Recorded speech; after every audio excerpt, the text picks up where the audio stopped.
This video here in particular is for an E90, but it applies to many other BMWs. And if you've got to do your VTG or your transfer case service, you know how much of a pain it can be when you have to take that mount out of the way. Every manual, every forum will tell you there's no way around it. You must remove the bracket. But there is a workaround, and I'm going to show you how. Now, I do have a lift, which makes this super easy for me. And you can do this with jack stands. You just need 4 because you will need the car to be level. Once you're underneath, you'll find the transfer case, and it sits right here behind the transmission pan here. And now what makes this job challenging is that this bracket, the mount, is in the way. There's the fill plug up top that you just cannot get to. Every forum, every manual will tell you that you've got to pull this bracket down. There's 3 bolts on either side, so 6 bolts in total. And then there's the one that goes through the bracket and through the case itself.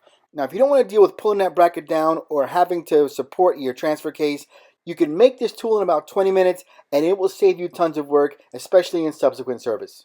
So to do this, you want to start with a 19mm ratcheting box wrench. And it's really important that you get one that's reversible, not just one that goes in one direction, because you have no way to spin this around once it's up in there. So as long as it's reversible, it'll work.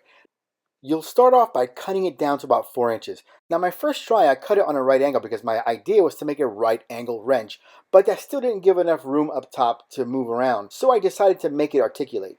With the end cut off, you want to drill a hole right through the center, and you want to grind down the center of the tool itself to make it thinner. Then take a steel rod, notch it out, make a matching hole, stick a 1/4 inch bolt through it, put it together, and now you basically have this articulating, stubby, ratcheting wrench that can get up into a tight spot. For good measure, I welded a bolt at the bottom that I could use with a slide hammer or to tap it with a hammer when I want to tighten or break free the plug. You'll need a 14mm Allen to get these plugs out. This is available on Amazon. I'll put a link to it. It's a lifesaver. It's an adapter. It snaps into a 19mm ratchet, and you can get in there and you can undo these plugs. This job really just is a drain and fill with a few other little extras. But here with this tool that I made, I'm going to get up in there, make sure the ratchet is going in the right direction, and I'm going to be able to fish this up into this little space here, use my finger to get through the mount and the case to guide that Allen into the plug. Once I have that, I can pull down in this. Now, it might be tight, so I welded a bolt on the bottom of it that I could use a slide hammer if I needed to, but I don't even do that here. I just give it a couple taps with the hammer, and it'll pop it free. Once that breaks free, you can almost take this out completely by hand.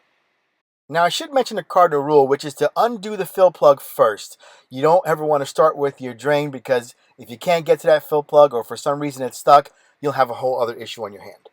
Now, you can see here, once you break this thing free, you can get this thing pretty much off just by hand. With the fill plug undone, come around the front with that same 14mm adapter and undo the drain plug. Now, I'm not crazy with the amount of oil that's coming out of here, or I should say the lack of oil that's coming out of here. It is what it is. This is how I got the car. We'll see what happens. But what's really important here to get this job finished up is to use new plugs. I'll put a link to these below. They're cheap on Amazon. And for me, you can reuse it once maybe, but for me, it's not worth it. I'd rather just put new plugs with fresh O-rings on both the fill and the drain. Once the oil has fully drained out, go ahead and install your new plug, and that gets torqued down to 25 Newton meters. Then go ahead and clean up underneath. Now, this next part, in my opinion, is the most tedious part of this job, and that's refilling the oil. And I do that with these syringes here. I'll put a link to them below. They're cheap on Amazon. I like using this fluid here. It's not BMW. It's Tri-X brand. It's their DTF. It's rated for it. It works fine. I've done many BMWs with this fluid with no problem. Basically, put the hose into the Tri-X, suck up a full syringe worth, put the hose into the fill hole, and dump it in. Do that until you start to see this fluid drip out. Once you see the fluid coming out, you're in a good spot.